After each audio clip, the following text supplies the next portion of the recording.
Don't marry for money, because money will come and go. But marry for good character and conduct, discipline, the deen, the connection with the maker and so on. Those are characteristics you will cherish right up to the end. Your children will be the best of kids because they've got lovely parents. You were part of that choice.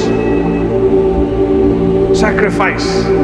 But the minute you have eyes looking everywhere and wishing and wanting, and then you've got the money to go and do things, you end up doing things that are an embarrassment, not just for you, but for your children, and not just your children, but you lose contentment as much as you think you have temporary enjoyment of this world. It's very temporary.